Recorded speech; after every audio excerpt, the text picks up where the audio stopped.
Good afternoon, everyone. I just have a short service announcement. As my channel has been getting larger and more people are coming in, I noticed I'm having an influx of trolls and haters. I don't mind having a discussion over something. I don't even mind being disagreed with because I am definitely not the all knowing Randall. One thing, when you start name calling, aggressively sarcastic remarks, getting in arguments with other people that are leaving comments, I'm going to go scorched earth on you. You're banned. I'm not going to have a nice little conversation with you about it. Nothing. Just cut. You're done. So that's only 2% of you. For the other 98%, I'm glad you're here and you mean something to this channel. Now, on to our video.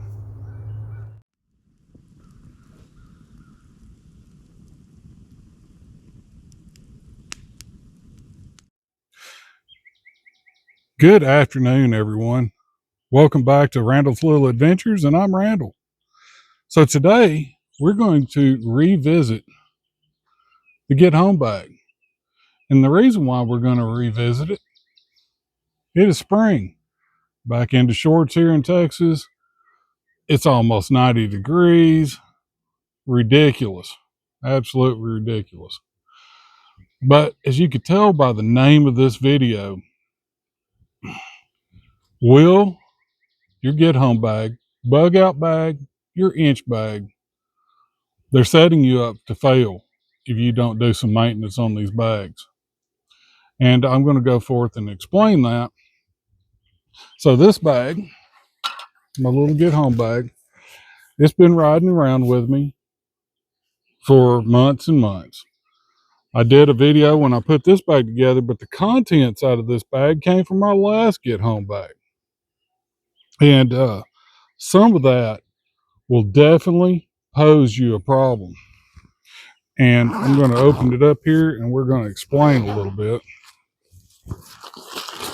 And I'm not going to go through all the contents of the bag. Y'all seen the contents of the bag. If you really want to know the contents of the bag, there's videos on the contents. One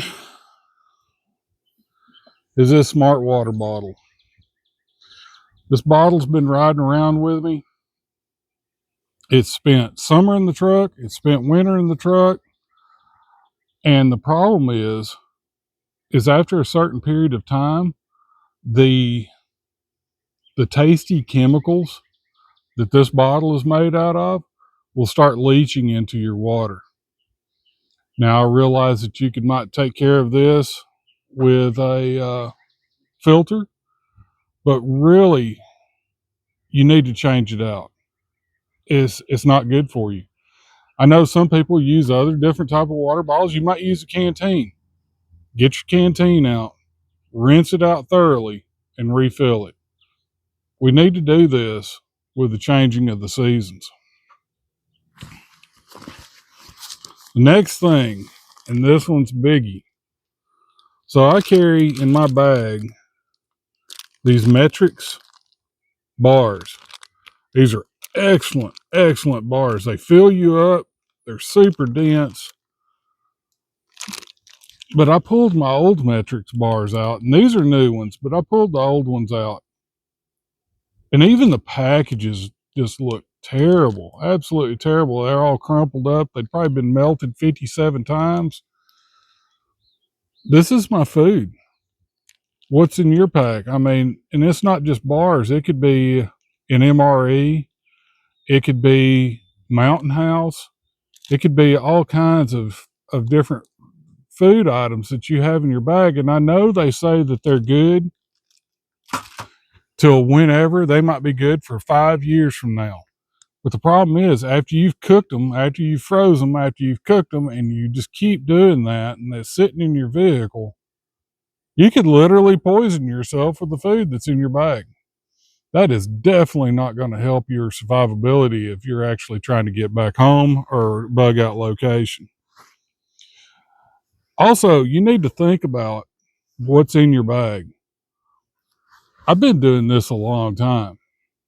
And this bag is not perfect. I understand its flaws. And one flaw with a small bag like this is I have no shelter in it. None. That is not, that's not a good thing. My issue is due to health reasons, I've got a leg that's a gimpy leg. I can't carry a big heavy bag. I can, but the next day I can't walk. So I chose not to go with the shelter. And I will explain not going with the shelter that if it is a true emergency, not that my truck is broke down in the next town. That's not a widespread emergency. That's my emergency. I'll call the wife on the cell phone and she can come pick me up and then I'll call a wrecker. But if it is actually shit just hit the fan and it's an emergency, I'm going to find shelter, be it an old barn. I'm probably not going to use houses because those are definitely points of interest. There could be somebody in a house and they will absolutely shoot you if you're just looking for some shelter. An old truck, car, a feed shack, whatever, something to get me out of the elements. I'm going to have to rely on that. It's not necessarily legal in a normal environment, but I'm not going to destroy their goods. I'm not going to steal. I just need somewhere to stay for the night, and hopefully they can understand that. So you need to reevaluate your bag. And another thing that I knew I was missing was socks. Socks.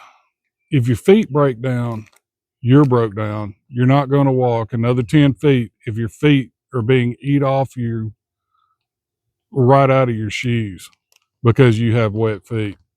You need to have some type of socks. These are not even good socks. These are just crew socks. I would definitely suggest wool. And in as many years as I've been doing this, I don't have enough wool socks where I could just leave a pair of wool socks in my bag. So, but crew socks are better than just the pair that's on my feet. Also added a nice shemagh in here. So many uses for a shemagh. You can make a sling for your arm. You can tie off wounds. You can, if it's cold outside, you can wrap them around your head if you don't have a beanie or a face mask.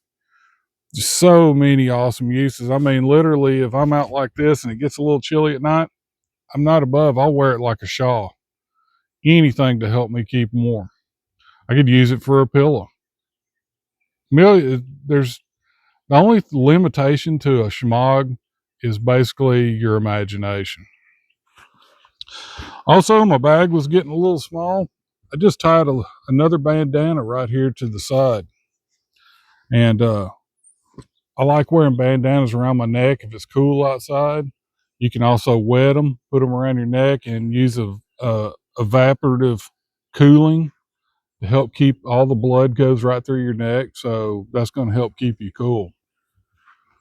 And really, the rest of this stuff is pretty good to go. I have a really big flaw, and let's see if I can find it for you. It is not in that pocket. Not a real big fan of showing off my flaws, but we all have them. No, not a problem. This is the problem. And this is my boo-boo kit. And we're just going to set that down. This boo-boo kit, while it has some good items in it, they have literally been, I mean, look at this Ziploc. I mean, this thing has been through the ringer. It has seen hell in the other side. And it's got some really good items in it, but they've got age on them. I don't know if the Band-Aids are going to stick anymore. They've been heated and cooled so many times. Or my Tylenol even safe to take anymore. They've been riding around in harsh conditions in this bag. You know, how safe are the items inside this boo-boo kit? So with my wife's coaxing, I've got a boo-boo kit that's a little bit more than a boo-boo kit, and it's on its way, and I will definitely show you what I replace it with at that point in time. So I forgot a couple of items, and I'm just going to insert this here. Another thing you should check. This is my only flashlight, and it works. Of course, it's super bright out here, but it works just fine. It's only like a little 300 lumen $1.50 flashlight. And you can scoff at the flashlight if you like, but they work extremely well. The one thing that'll give you problems is the batteries. I know a lot of people have batteries in their light, and some people keep extra batteries in their pack. I do not. And even if you do have extra batteries, just sitting in the pack and riding around, they just slowly degrade until they die. So that it's super important that you change your batteries. I mean, batteries are batteries, but if I'm going to put my life and limb on a flashlight, I'm going to change them out every 6 months. So I'm going to go inside here in a minute and change those out. And the last thing I've upgraded is I had little cotton jersey gloves in this bag, and they're great for a little bit of warmth. And but the problem is they're not durable. And if you had to make a campfire or something like that, and you start breaking apart limbs, they're just going to get shredded. So I added a brand new pair. These are leather driver's gloves, is what they're called. I don't know why they're called driver's gloves, but they're just a good quality pair of leather gloves. And I think that's really important. Now I just keep those here in the back.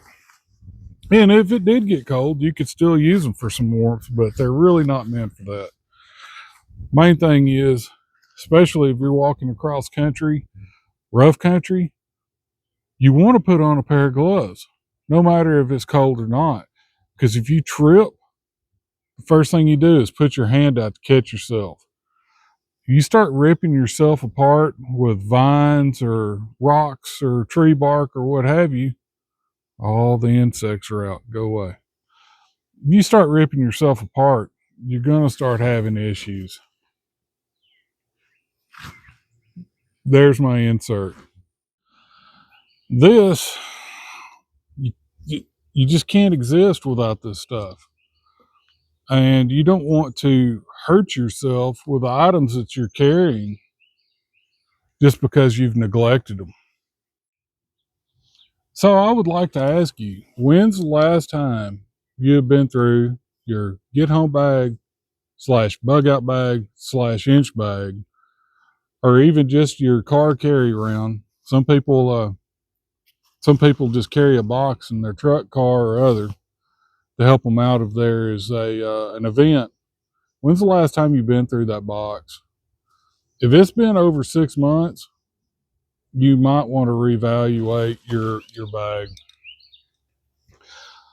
This stuff's not exactly cheap, but when you consider this can make you sick out in the field, how much does that cost? So anyway, that is all I have for today.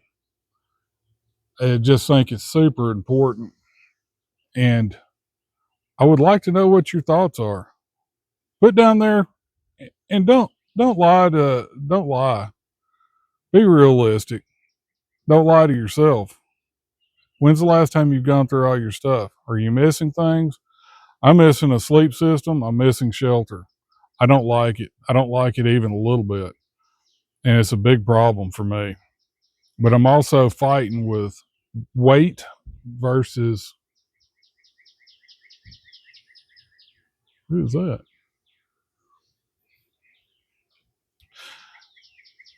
But I'm constantly fighting with weight versus what I can carry and what my expectations are of how far I can go in a day.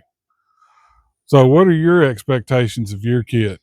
Anyway, thank you for joining us for this episode, and we will see you next time. You take care, my friends.